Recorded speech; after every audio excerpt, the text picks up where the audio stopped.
The Thompson Society rides again. Rides again.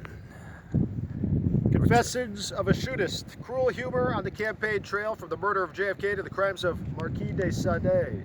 Trace a line of goose pimples up the thin young arm, slide the needle in and push the bulb, watching the junk hit them all over, move right in with the shit and suck junk through all the young hungry cells. William S. Burroughs, The Soft Machine. John F. Kennedy, who seized the White House from Richard Nixon in a frenzied campaign that turned a whole generation of young Americans into political junkies, got shot in the head for his efforts, murdered in Dallas by some hapless geek named Oswald who worked for either Castro, the mob, Jimmy Hoffa, the CIA, his dominatrix landlady, or the odious, degenerate FBI chief J. Edgar Hoover. The list is long and crazy. Maybe Marilyn Monroe's first husband fired those shots from the grassy knoll. Who knows? A whole generation of American journalists is still embarrassed by their failure to answer that question. JFK's ghost will haunt the corridors of power in America for as long as the grass is green and the rivers run to the sea. Take my word for it, Bubba.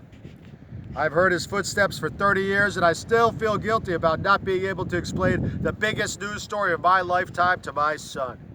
At one point, not long ago, I went to the desperate length of confessing to the murder myself.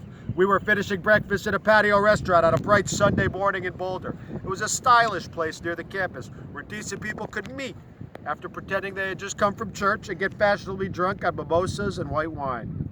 The tables were separated by ferns and potted palms, bright orange impatiens flowers drooped from hanging urns. Even I can't explain why I said what I did. I had been up all night with my old friend Allen Ginsberg, the poet, and we had both slid into the abyss of whiskey madness and full-bore substance abuse. It was wonderful, but it left me a little giddy by the time noon rolled around. Son, I said, I'm sorry to ruin your breakfast, but I think the time has finally come to tell you the truth about who killed John Kennedy. He nodded but said nothing. I tried to keep my voice low, but emotion made it difficult. It was me, I said. I am the one who shot Jack Kennedy. What, he said, glancing quickly over his shoulder to see if others were listening. Which they were. The mention of Kennedy's name will always turn a few heads anywhere in the world, and God only knows what a tenured professor of American political history might feel upon hearing some grizzled thug in a fern bar confess to his own son that he was one who murdered John F. Kennedy. It is one of those lines that will not fall on deaf ears.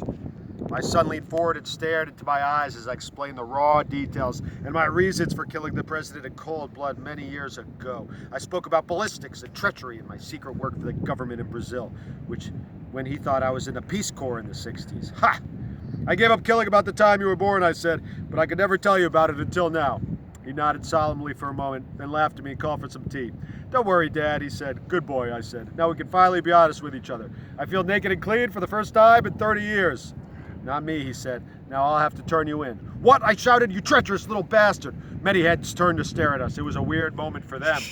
The man who killed Kennedy had just confessed publicly to his son, and now they were cursing each other. Ye gods, what next? What indeed? How warped can it be for a child born into the 60s to finally be told that his father was the hired shootist who killed Kennedy? Do you call 911, call a priest, or act like a cockroach and say nothing? Thank you, Doctor. Thank you for your wisdom. Rest in peace, Jack Kennedy. Rest in peace to Hunter Thompson. Men of the people. Gonzo King. USA.